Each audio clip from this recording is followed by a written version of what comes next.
இப்போ திரௌபதியை பார்த்தாரு திருதராஷன். அவருக்கு மனசு கேட்கலை. மருமகளே, என்னை மன்னித்து விடு. என் பிள்ளைங்க இப்போ என் பேச்சை கேட்பதே இல்லை. இந்த கண்ணில்லாதவனை மதிக்கிறதில்லை யாரும். துரியோதனன் அவன் நினைக்கிறது தான் செய்கிறான்.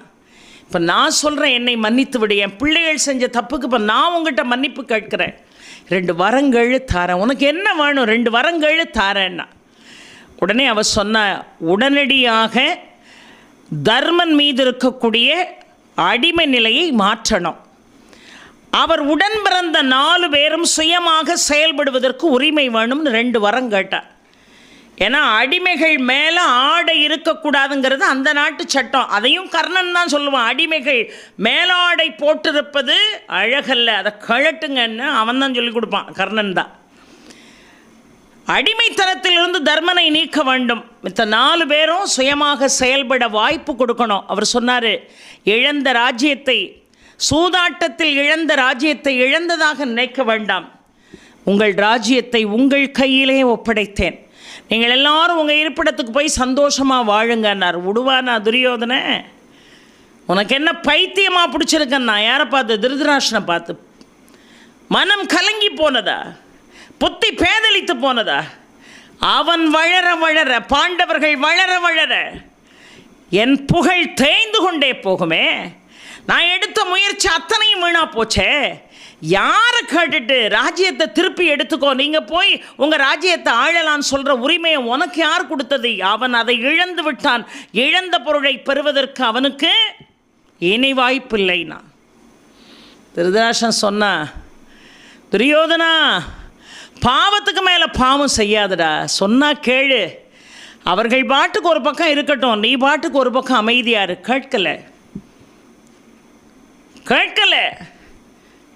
நான் இப்போ என்ன தான் பண்ணுறதுன்னாரு திருதராஷன். கடைசியாக ஒரே ஒரு முயற்சி. சகுனியிடம் மீண்டும் ஒரு முறை தர்மனை சூதாட சொல். நீ சொன்னால் தர்மன் கேட்பான்.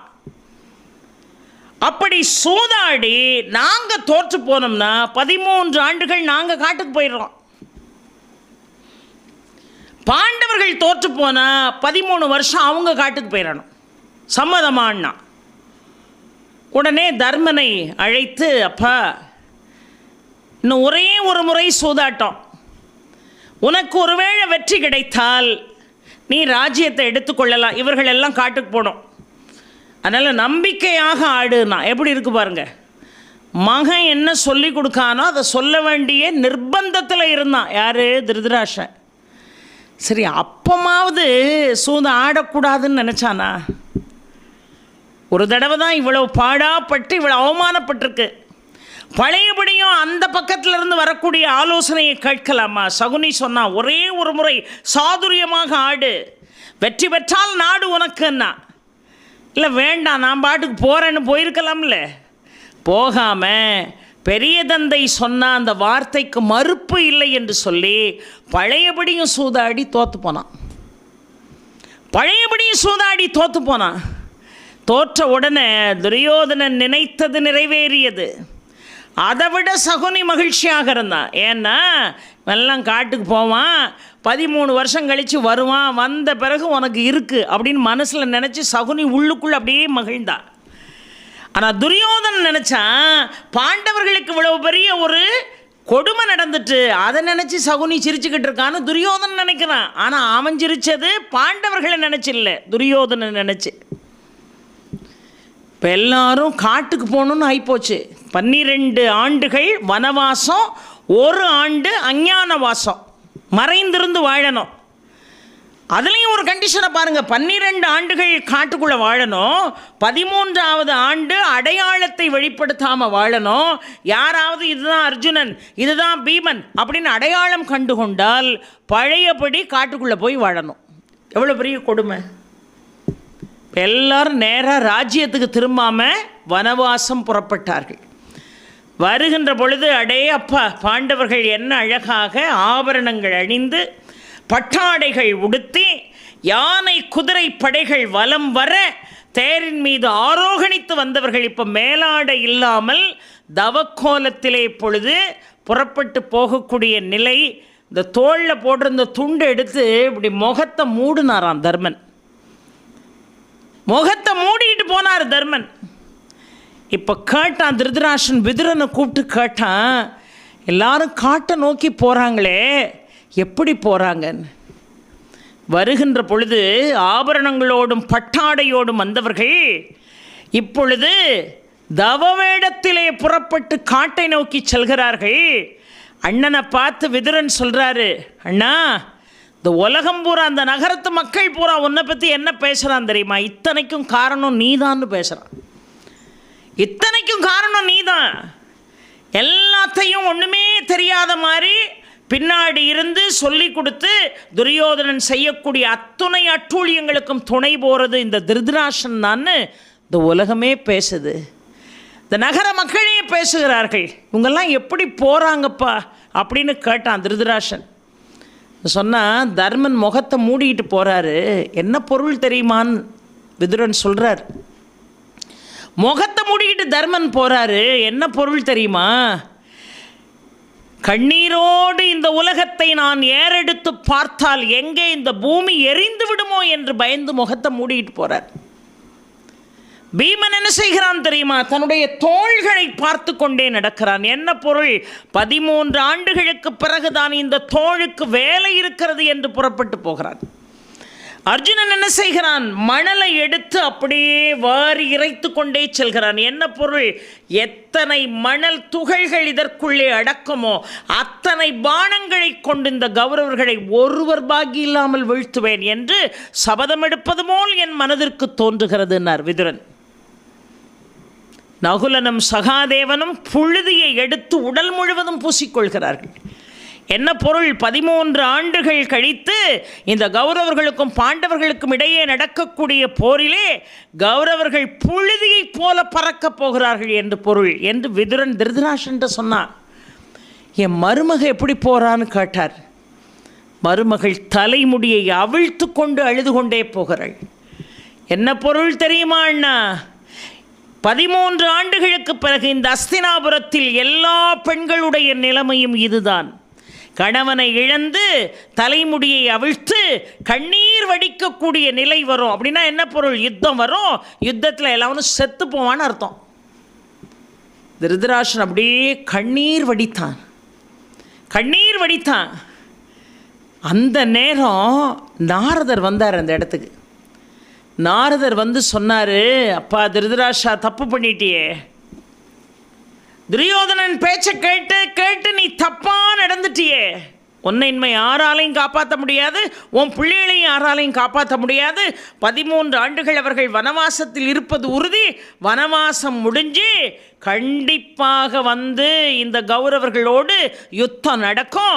அந்த யுத்தத்தில் ஒருத்தன் பாக்கி இல்லாமல் அத்தனை பேரும் மாண்டு போவார்கள் என்று சொன்ன உடனே இந்த கௌரவர்களெல்லாம் அரண்டு போனார்கள். நாரதர் தீர்க்க தரிசனம் சொன்ன உடனே இப்போ நேராக துரோணர்கிட்ட ஓடி வந்தான் துரியோதனன். இங்களெல்லாம் நீங்கள் தான் காப்பாற்றணும். 13 ஆண்டுகள் கழித்து நாங்கள் ஒருவர் பாக்கி இல்லாமல் அழிந்து போவோம் என்று நாரதர் சொல்கிறாரே அப்படின்னு ஒன்று துரோணர் சொன்னார், என்றைக்குமே உங்களுக்கு நான் உறுதுணையாக இருப்பேன். ஆனால் துரியோதனா, முடிந்தால் பாண்டவர்களிடம் சென்று மன்னிப்பு கேட்டு சமாதானமாகிக்கொள். ஏன் தெரியுமா? 13 ஆண்டுகள் கழித்து நடக்க போகிற போரில் நான் உங்களுக்கு துணையாக தான் இருப்பேன் கடைசி வரைக்கும். ஆனாலும் துருபதன் என் மீது கொண்ட பகையால் அவன் மகன் திட்டத்துய்மனை வைத்து என்னை துவம்சம் செய்வான். திட்டத்துய்மன் கையால் நான் அழிந்து போவேன். அதில் ஒன்றும் மாற்று கருத்து இல்லை. ஆனால் உங்களுக்கு நான் துணையாக இருப்பேன். கடைசி வரைக்கும் உங்களுக்கு நான் துணையாக இருப்பேன், உங்கள் பக்கம் இருப்பேன். ஆனால் என்னுடைய ஒரே ஒரு வேண்டுகோள், துரியோதனா, உன் தவறை மறந்து, உன் பகையை மறந்து, உன் மனதை நீ மாற்றிக்கொண்டு செயல்பட வேண்டும். ஏனென்று சொன்னால் வஞ்சகம்தான் பகையை உருவாக்கும், பகைதான் அழிவை உருவாக்கும். அந்த அழிவை உருவாக்கக்கூடிய போருக்கு இன்னும் 13 ஆண்டுகள் இருக்கிறது. ஆக உன் குலம் தழைக்க வேண்டும் என்று சொன்னால் நீ என்ன செய்? பாண்டவர்களை சென்று சந்தித்து மன்னிப்பு கோரி அவர்களோடு சமாதானமாகவில்லை என்று சொன்னால் நாம் எல்லோரும் அழிவது உறுதி என்று துரோணர் சொல்கிறார் என்று சொன்னால் அழிவை கையில் எடுப்பவனுக்கு அழிவால தான் மரணம், வாழ கையில் எடுத்தவனுக்கு வாழால தான் மரணம், அக்கிரமங்களை கையில் எடுத்தவனுக்கு அக்கிரமங்களால தான் மரணம். எத்தனை பேர் சொல்லியும் துரியோதன் யார் பேச்சையும் என்ன செய்யலை, கேட்கலை. திருதராஷனுக்கு நியாயம் தெரிகிறது, தர்மம் தெரிகிறது, ஆனாலும் வேற வழி இல்லை. துரியோதனுடைய சப்தத்துக்கு கட்டுப்பட்டு துரியோதனனை எதிர்த்து பேசுகிற திராணி இல்லாமல் ஒரு தந்தையினுடைய ஸ்தானத்திலிருந்து மகனுக்கு கொடுக்க வேண்டிய அறிவுரைகளை கொடுக்க நினைத்தாலும் வாய்மூடி மௌனியாக இருக்கக்கூடிய நிலையிலே திருதராஷன் துரியோதனனால் தள்ளப்பட்டான் என்று சொன்னால், இதை போல அக்கிரமமான பிள்ளைகளை பெறுபவர்களுக்கு இதுதான் கதி என்று பாரதம் நமக்கு மிக அழகாக காட்டுகிறது. பெரியோர்களே, மகாபாரதத்திலே ஆதி பர்வம் சபா பர்வ நிகழ்வுகளை இதுவரைக்கும் நாம் சிந்தித்தோம். இப்பொழுது மகாபாரதத்திலே வன பர்வத்திலே நடந்த நிகழ்வுகளை பற்றி நாம் சிந்திக்க இருக்கிறோம். திருதராஷன், பாண்டு இவர்களுடைய தம்பி விதுரன். இந்த விதுரன் தர்மதேவனுடைய அம்சமாக இந்த மண்ணிலே தோன்றினார் என்று நாம் பார்த்தோம். மாண்டவிய முனிவர் தர்மதேவனை இந்த மண்ணிலே சென்று பிறக்கும்படியாக பணிக்கிறார். எதனால் என்கின்ற செய்தியை நான் ஏற்கனவே உங்களிடம் நான் சொல்லியிருக்கிறேன். ஆக தர்மதேவனுடைய அம்சமாக இந்த மண்ணிலே வந்து தோன்றியவர் விதுரன் என்று பார்க்கிறோம். இந்த விதுரன் தர்மத்திற்கும் அறத்துக்கும் கட்டுப்பட்டவர். நீதி நேர்மைகளை தன்னுடைய உயிர் மூச்சாக நினைப்பவர் விதுரன் என்று பார்க்கிறோம். இந்த விதுரன் திருதராஷனுக்கு ஆலோசனை வழங்கக்கூடியவர். நல்லது எது கெட்டது எது என்பதை தன்னுடைய சகோதரனுக்கு அடிக்கடி எடுத்து சொல்லக்கூடியவர். அதை போல துரியோதனிடம் வந்து தீமையான காரியங்களை செய்யாதே, அதர்மமான காரியங்களை செய்யாதே, நல்லதை செய் என்று அடிக்கடி துரியோதனனுக்கு போதனை சொன்னவர் யார் என்று கேட்டால் இந்த விதுரன். ஆனால் துரியோதனன் கேட்க மாட்டான், அது வேற விஷயம். திருதராஷனுடைய பேச்சையும் கேட்க மாட்டான். சித்தப்பாவாக விளங்கக்கூடிய விதுரனுடைய பேச்சையும் துரியோதனன் கேட்க மாட்டான். யாருடைய பேச்சையுமே துரியோதனன் கேட்டதில்லை. தான் என்ன நினைக்கிறானோ அதை மட்டும்தான் என்ன செய்வான், துரியோதனன் செய்வான். இப்போ துரியோதனுடைய வஞ்சனையால் பாண்டவர்கள் காட்டுக்கு போயிட்டாங்க. ஆனால் திருதராஷனுக்கு மனசு கேட்கலை. ஒரு பக்கம் தன்னுடைய தம்பி பிள்ளைகள் எல்லாம் காட்டுக்கு போயிட்டாங்க அப்படின்னு மனசுக்குள்ள வேதனை இருக்குது. ஆனால் துரியோதனனை ஏற்று பேச முடியாது. இப்பொழுது நீதி சொல்லக்கூடிய விதுரனை அழைத்து திருதராஷன் கேட்டான், என்னுடைய தம்பி பிள்ளைகள் எல்லாம் காட்டுக்கு போயிட்டாங்க, என் மகனுடைய சூழ்ச்சியால் தான் இது நடந்தது. 13 ஆண்டுகள் காட்டில் இருக்க போகிறாங்க. வனவாசத்தை முடிச்சிட்டு பழையபடி நாடு திரும்புகின்ற பொழுது யுத்தம் ஒருவேளை ஏற்பட்டால் அந்த யுத்தத்திலே பாண்டவர்களால் என் பிள்ளைகள் கௌரவர்களுக்கு ஏதாவது சங்கடங்கள் நேருமா? இந்த பாண்டவர்கள் என்னுடைய பிள்ளைகளை பழிவாங்குவார்களா? யுத்தம் செய்வார்களா? அப்படி யுத்தம் நடந்தால் என்னுடைய குழந்தைகள் கௌரவர்களுக்கு ஏதாவது துன்பம் நேரிட்டு விடுமா? அப்படி நேருமானால் அந்த துன்பத்திலிருந்து என்னுடைய பிள்ளைகள் பிழைப்பது எப்படி, தப்பிப்பது எப்படி? ஒரு உபாயத்தை சொல் என்று திருதராஷன் விதுரனிடம் கேட்கிறார். விதுரன் சொன்னார், அண்ணா, நான் என்னைக்குமே நல்லது தான் எடுத்து சொல்வேன், எனக்கு யார் மேலேயும் பகை இல்லை. ஆனால் நான் எப்போ எது சொன்னாலும் நீங்களும் அதை காதில் வாங்கிறதில்ல. காரணம், உங்களுக்கு துரியோதனனிடம் பயம். விதுரன் சொன்னார் பாருங்க, எப்பொழுதுமே தந்தைக்கு கட்டுப்பட்ட குழந்தைகள் இருந்தால் தான் தந்தைக்கு பெருமை. எந்த சூழ்நிலையிலையும் கீழ்ப்படியாத ஒரு குழந்தையை பெற்ற வயிறு பாழ் என்று சொன்னார். உங்களுக்கு நான் எவ்வளவோ முறை நான் வயதில் குறைந்தவனாக இருந்தும் பக்குவமாக பல விஷயங்கள் எடுத்து சொல்லியிருக்கேன். உங்கள் மனசுக்கு அது நியாயம்னு படுது. ஆனால் துரியோதனன் ஏதாவது நினைத்து விடுவானோ என்று எப்பொழுதுமே துரியோதனன் தவறே செய்தாலும் நீங்கள் அவன் பக்கம்தான் இருக்கிறீர்கள். அதுதான் பிரச்சனை. இப்போ 13 ஆண்டுகள் கழித்து அவர்கள் என்னுடைய குழந்தைகளுக்கு இடையூறு ஏற்படுத்துவார்களா, ஏற்படுத்தினால் என்ன செய்வது, அவர்கள் மீள்வது எப்படின்னு கேள்வி கேட்கிறீங்கன்ட்டு. இதை போல 1000 அறங்களை நான் துரியோதனனுக்கும் போதித்திருக்கிறேன். அவனும் செவிமடுத்து கேட்கவே இல்லை. இப்போதாவது நான் சொல்வதை கேளுங்கள். யுத்தம் நடந்தால் உங்கள் குழந்தைகள் நிச்சயமாக பாதிக்கப்படுவார்கள். நம்முடைய கௌரவர்கள் பாதிக்கப்படுவார்கள். அவர்களை காக்க வேண்டும் என்கின்ற எண்ணம் உண்மையாகவே உங்களுடைய மனதிலே இருக்குமேயானால் இப்போமே பாண்டவர்களை காட்டிலிருந்து அழைச்சிட்டு வந்து நாட்டை அவர்கள் கையில் ஒப்படைங்க. மேற்கொண்டு இந்த துரியோதனனால் அவர்களுக்கு எந்த பிரச்சனையும் வராமல் துரியோதனனை கூப்பிட்டு அறிவுரை சொல்லுங்கள், கேட்கும்படியாக சொல்லுங்கள், தீமையை விட்டு விலகச் சொல்லுங்கள், சூழ்ச்சி செய்யாமல் அவனை வாழச் சொல்லுங்கள். அதுதான் கௌரவர்களை பாதிக்காத விஷயம். இதையும் கேட்கலன்னா என்னால் ஒன்றும் செய்ய முடியாது அப்படின்னு விதுரன் சொன்னார். ஆனால் கோபம் வந்துருச்சு திருதராஷ்டிரனுக்கு. நீ எப்போ பார்த்தாலும் துரியோதனனை தான் குறை சொல்லுவேன், என் பிள்ளைகளை தான் நீ குறை சொல்லுவேன். அப்போ பாண்டு பிள்ளைகள் யார்? அதுவும் உன் பிள்ளைகள் தானே, தம்பி பிள்ளைகள் உன் பிள்ளைகள் தானே.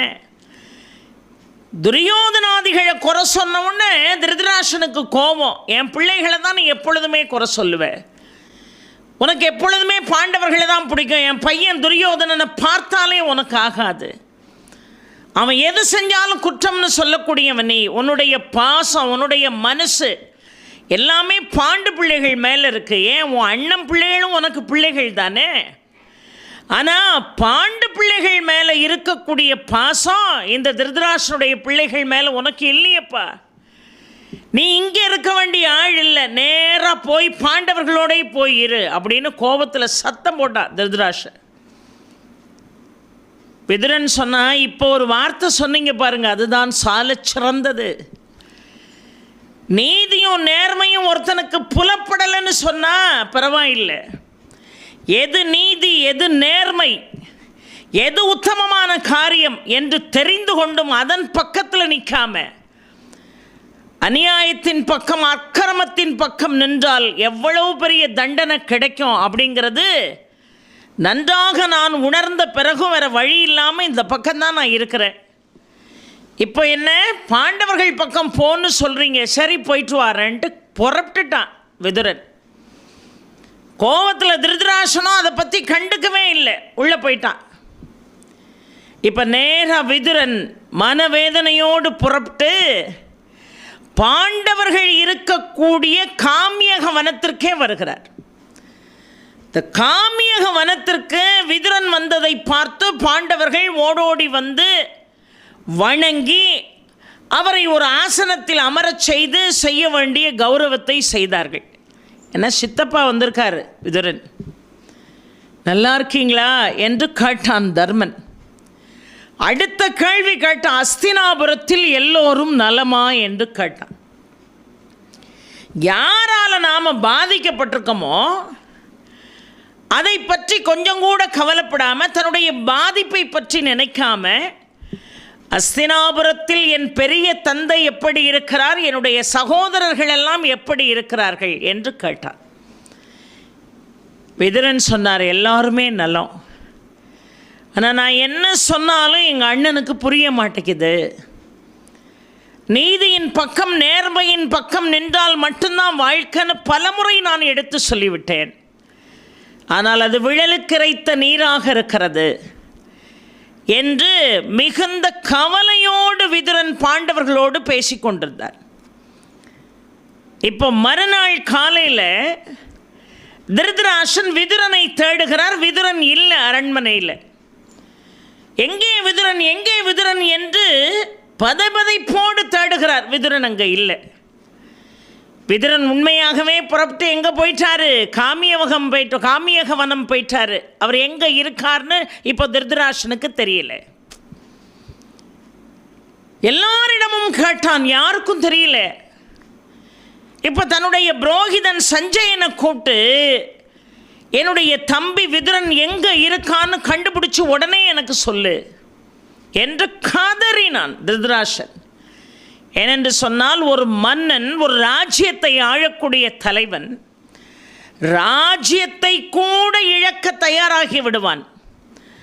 ஆனால் வீரமும் விவேகமும் கொண்ட, நற்சிந்தனை கொண்ட, சரியான நேரத்தில் சரியான ஆலோசனையை வழங்கக்கூடிய ஆழ பக்கத்தில் வச்சிருந்தான்னா அவனை இழக்க எந்த மன்னனும் தயாராக மாட்டான்.